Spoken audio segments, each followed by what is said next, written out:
I'm about to attempt to see if my honeybees have made me any honey this year. This is also my first time trying this new handle or device for the phone that you're supposed to be able to walk and move with and all that stuff.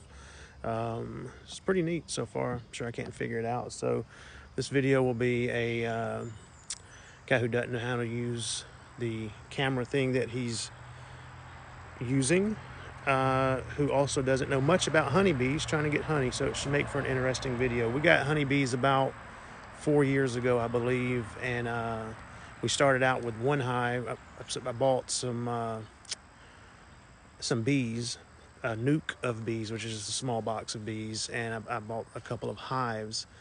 And each year you're supposed to be able to double your hives if you have enough money to keep buying boxes, because the queen swarms and takes half of the hive with her, and the bees that are left raise a new queen. Like I said, I'm not a honeybee expert, but anybody who knows more than about the swarming and the queens and the nukes and all that good stuff, feel free to correct me. But it is what it is. I'm a novice bee guy. So anyway, I'm going to show you the two I'm going to try to walk over with this nifty little arm device I have from my phone to show the bees. So there's the one hive.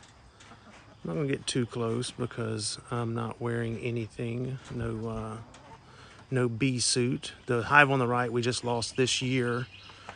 Bees are, I'm going to go around to the back to show you how this particular hive is doing.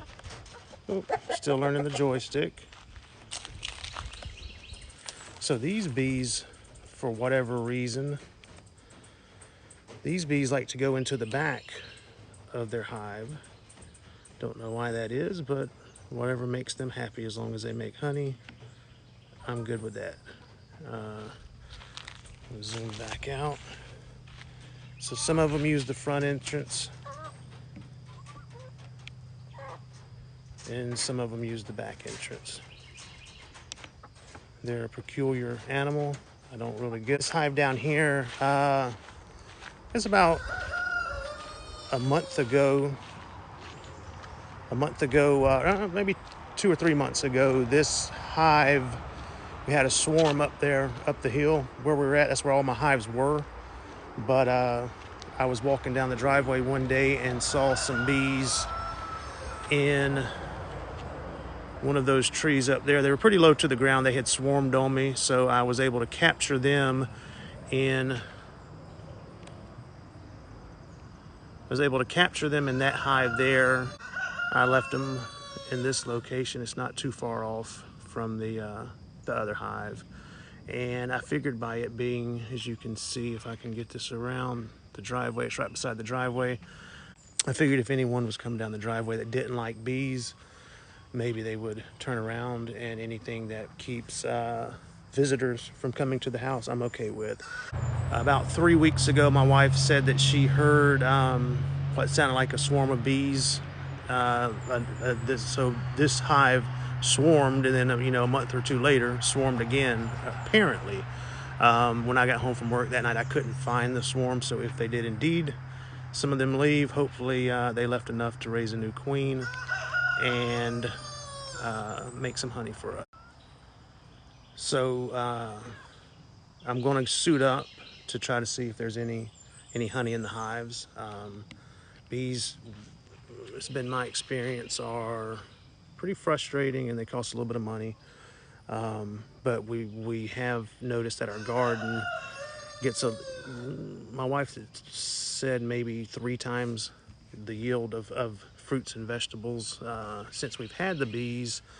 And as frustrating as they are every year, I think I'm going to probably get rid of them. But then I don't know, the 2 years ago we had a huge amount of honey, and I guess that keeps me going. I was able to make some chapstick out of the wax, make some candles, and sell a good bit of honey. So I guess they're I don't know, they're a frustrating animal, but the promise of honey, a honey harvest, keeps me in it for now. I'll go suit up real quick and see if there's any honey.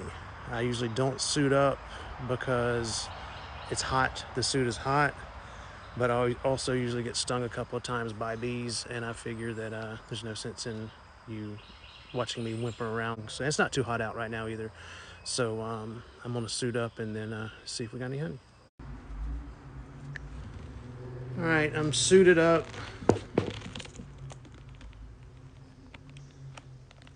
Trying to, as if my handle on this control is bad with no gloves on. That's gonna be much worse with when I put this other glove on. But that's the way it's gonna be. All right, I'm suited up and protected probably, but we'll find out soon enough.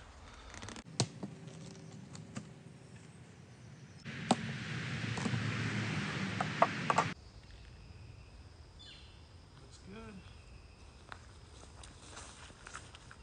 Hopefully this is, hopefully I'm in frame there, but that's what a freshly pulled frame with honey looks like. So I'm gonna take this, because we didn't get any honey last year, I am going to take some honey this year. Even if it's not enough to sell, it'll be enough for us. And I hope that's in frame, I have no idea.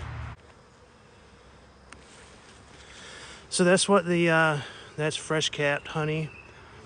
There's the hive. I would say based on the number of bees that there probably was a swarm when my wife said, because that's not near as many bees as used to be in there. I'm using a queen excluder. I'm trying to show you. Instead of telling me. And they get pretty angry, but they can work hard for this honey. So I don't blame them.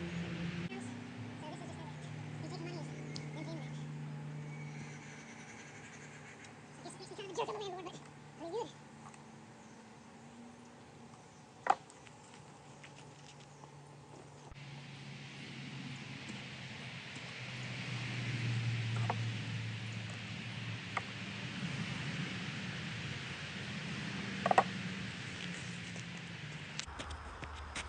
That is good looking Heard County honey. And since my yard has a lot of clover, I can confidently say that this is clover honey, although they will travel up to 3 miles a day to eat. I don't reckon they would fly past a bunch of clover 50 yards from their hive to go off into the neighbors' yards, but who knows.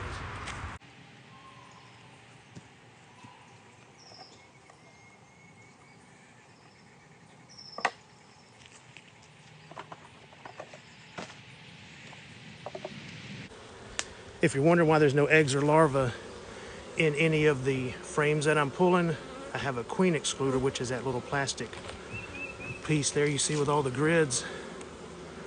So that somehow, miraculously, keeps the queen from coming up into the second story, so she stays low so that there are no larvae on those frames. It's pretty nifty. I like that queen excluder. The frames that I've pulled in the years past have been one half might be honey and the other half might be larvae. So by keeping the queen in the bottom half using that excluder, everything above it is all honey.